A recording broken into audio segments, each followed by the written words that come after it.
Hi to everyone around the world. Hi to all soccer fans around the world. Hi to all Arsenal Gunners around the world. You are welcome to another edition of the Arsenal Alchemy.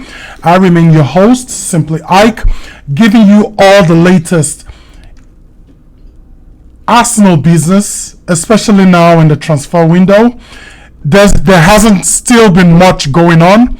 It's still been a lull period for our transfer activities around the world.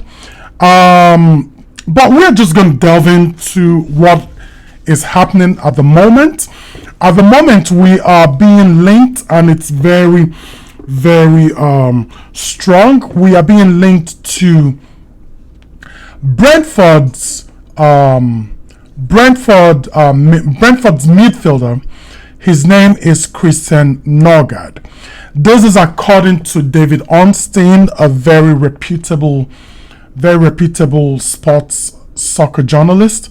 He has said this transaction is about 86% completed.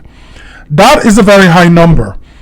So I must say I haven't really in the past watched Christian Nørgaard like that. I know he's from Norway. He's Odegaard's brother. He's from Norway and he plays for Brentford. And from the clips I saw of him, he is quite decent, and he's not going to be as good as Thomas Partey, whom we are resigned to losing because his departure is imminent. Talks between him and Arsenal, they didn't reach no agreement, and the talks didn't progress. So his contracts ended this week, and the general consensus is that he's going to leave. And while it's painful to lose such a brilliant midfielder, I understand where Arsenal as a club is coming from. Now, we are being linked to this guy, and like I said, the deal is 86% done. That means we have agreed, the two clubs have agreed to sell Christian Nørgaard. I watched a few clips of him. He wasn't bad.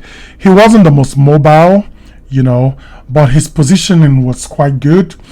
And he's a threat. He scored a few goals as well. The only problem I have is with his age. I mean, we are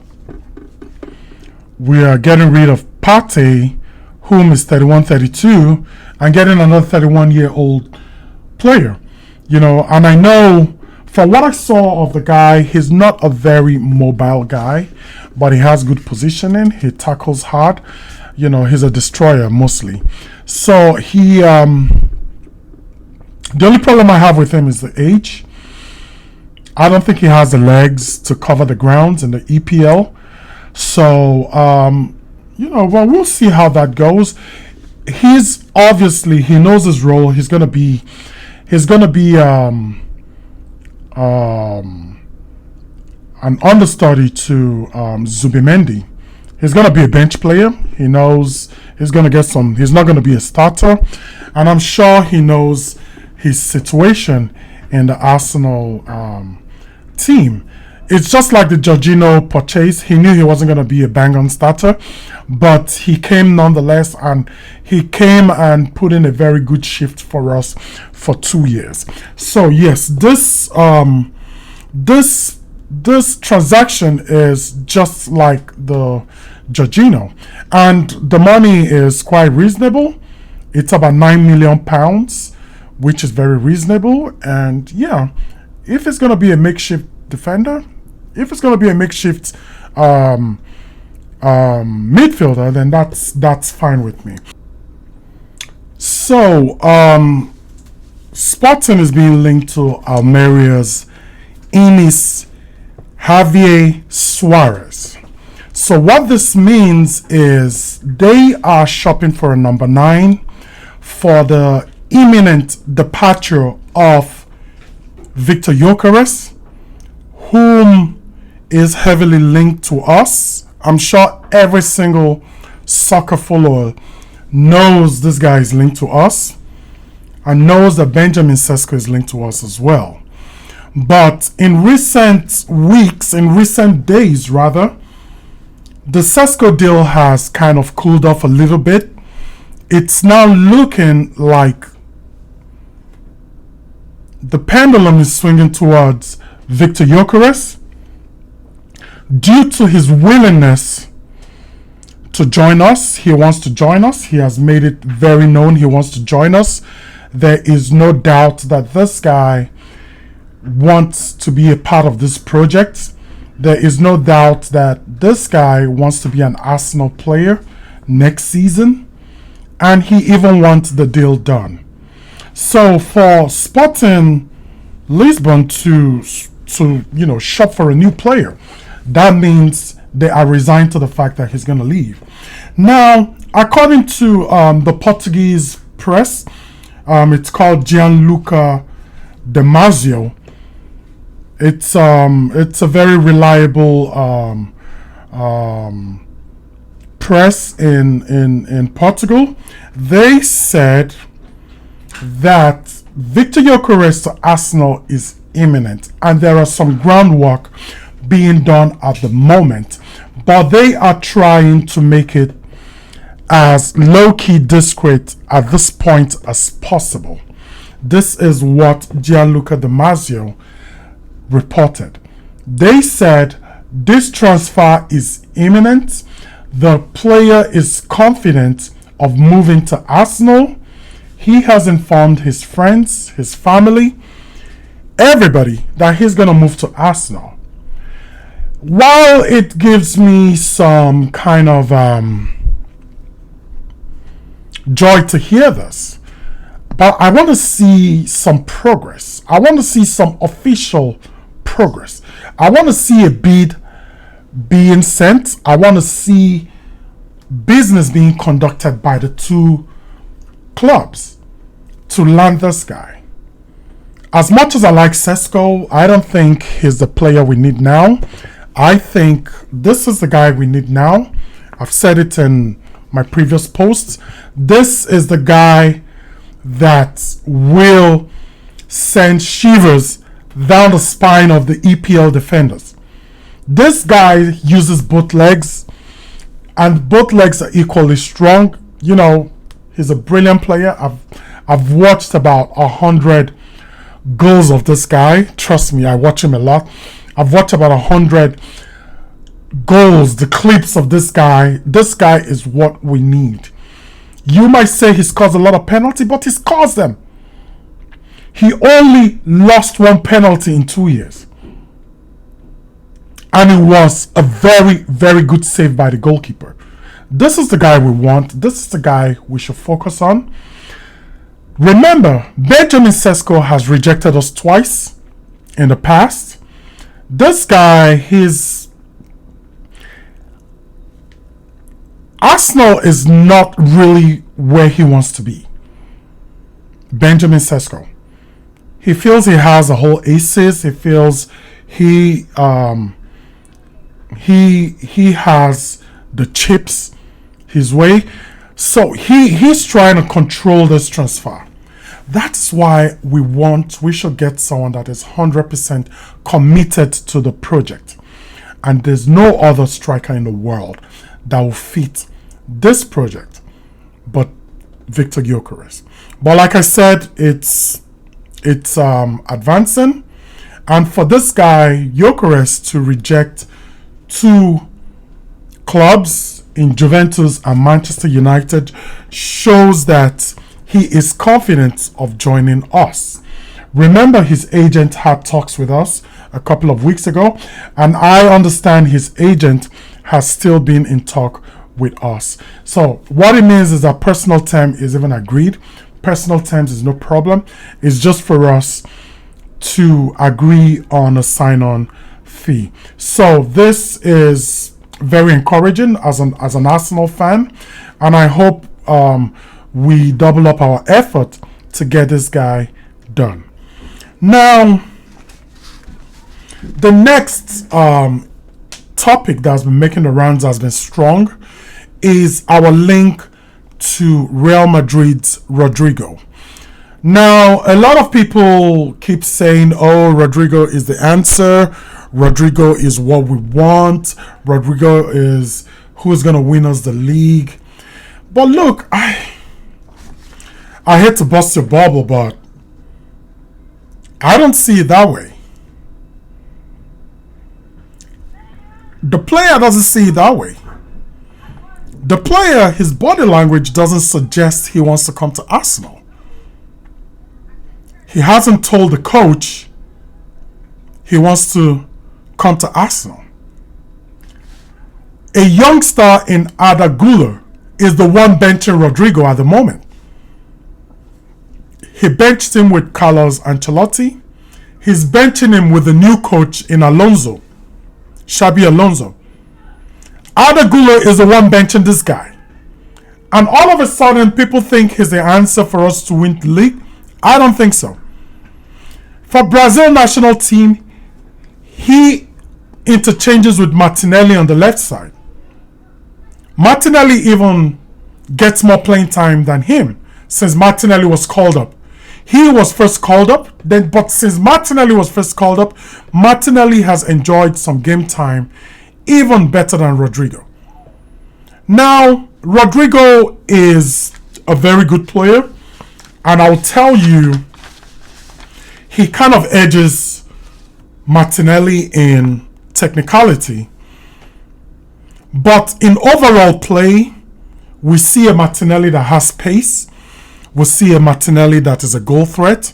We'll see a Martinelli that takes good one-on-ones.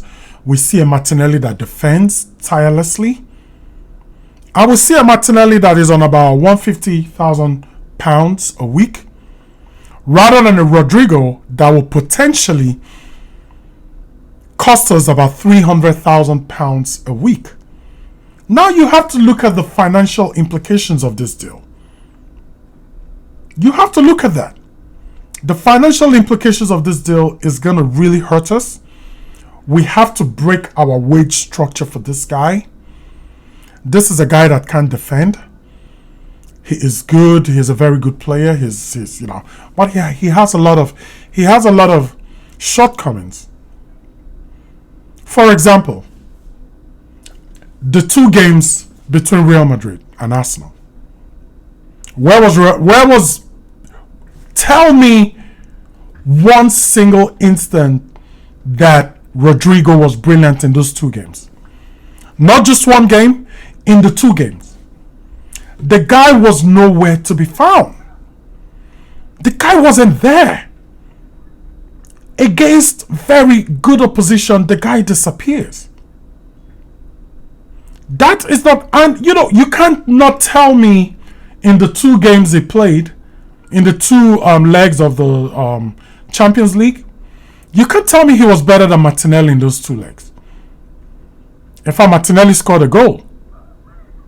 Martinelli was absolutely fantastic in those two legs. If we must sell Martinelli, it shouldn't be for Rodrigo. Rodrigo is a flair player, but he's a soft player too. His game will not suit the EPL. His game will not suit the league.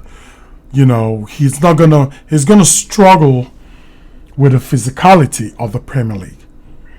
I wouldn't encourage Arsenal to invest 90 million euros for this guy. I don't think it's worth it. And I hope we don't get him. As we keep talking, I'll tell you my preference for that position if we are gonna change. If it's not broken, why do you want to fix it?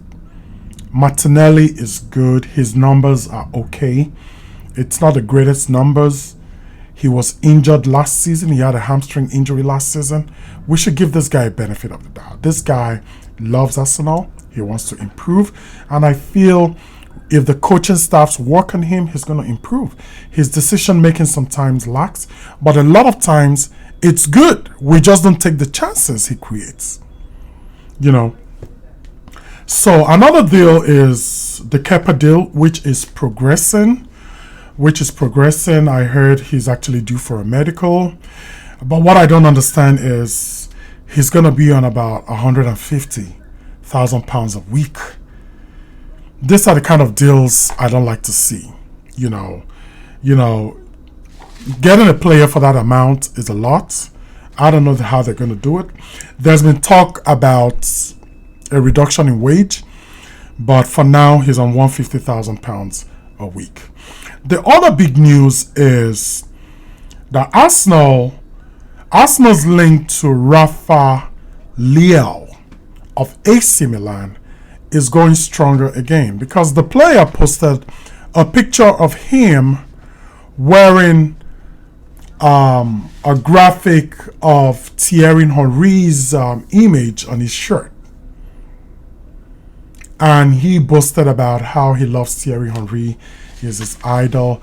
So because of that, people are like, maybe there's something about this transfer. Is he coming back to Arsenal? Is the rumor going to come back? Is he going to sign for us? Now, this is a player I will be more excited about than Rodrigo. Rafa Leao is strong, he's skillful, he's fast. His decision making has improved. It has improved. He is a player that will suit the EPL much better. He is a player that will be perfect for the EPL. You know, he's a Portuguese international. He's one of their most important player. This is the guy we need. We don't need Rodrigo. This guy is the guy we need. He's hungry. He's going to fight for every ball. He also has defensive tendencies. This is the guy we need. We don't need Rodrigo. I will be more excited if this if we can go ahead and pay his release clause, which is about 60 million. That 60 million euros. That will be much better than a Rodrigo for 90 million euros. This guy, pick up this guy, and we will compete for the league next season. This guy, and may I add, Ademola Lookman of Atlanta, he is another guy I wouldn't mind. Good age, he's 27 years old, fantastic player, good goal scorer. His goal scoring is as good as any striker, and he's a winger. You know, put this guy there, Gyökeres in the middle, Saka on the right flank. Bring back Havertz to 8. Push Declan Rice to 6. Odegaard in the 10. Our centre backs, Saliba and Gabriel. Then whoever we have on the flanks. That would be a very solid team. To me, we don't even need another 4. We don't need another number 6. Push back Declan Rice. Let Declan Rice and Zubimendi alternate the number 6 position. Kai Havertz and Merino can interchange on the number 8 position. Sometimes Kai Havertz can move forward to strike if we have a problem in that department due to his height. I think the only thing we need really is just a deadly striker, a deadly finisher. I think the team is balanced the way it is. We have a lot of players that can play in numerous positions, which is what Arteta loves. And I think we have that. I don't think there is an emergency, a crisis of players. I don't think so. The players we have can play those various positions that are vacant. But only where we need that is a crisis to me is the center forward position. We need a striker badly. So we move on to the next person being linked to Arsenal, whom that is the Ajax defender called Jorriel Hato. Now, I've watched this guy. This guy is a fantastic player. He plays left fullback. Fantastic player, fantastic interceptor. But I question the validity of getting this guy. I question how valid this story is, because we have Lewis Kelly, we have Calafiori, Tomiyasu is coming back. We don't have a problem in left back.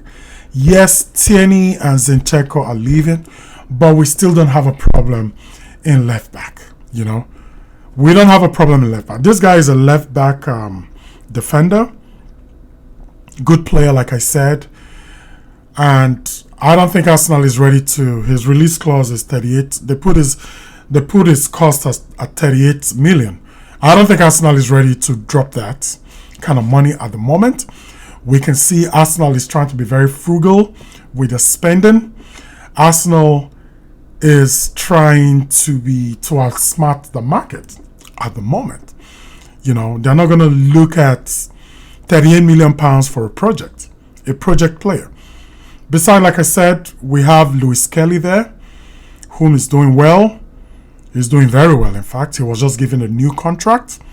You know, we have Calafiori, whom will deputize for Lewis Kelly or deputize even in center half.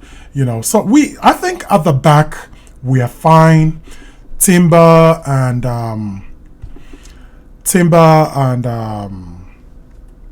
the other guy, sorry. Well, you know who I'm talking about. They are on the right side. You know, so I mean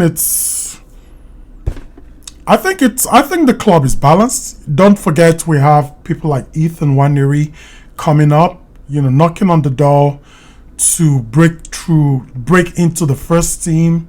I understand that a contract is being lined up for him as well. So I think I don't think there's a crisis. The only crisis is a center forward. And I think if we can get Viktor Gyökeres, we will get our desired center forward. And that will bring us to the end of today's edition of the Arsenal Alchemy. If you like this video, kindly subscribe, like, and interact with us in the comment section. And for now, it's goodbye.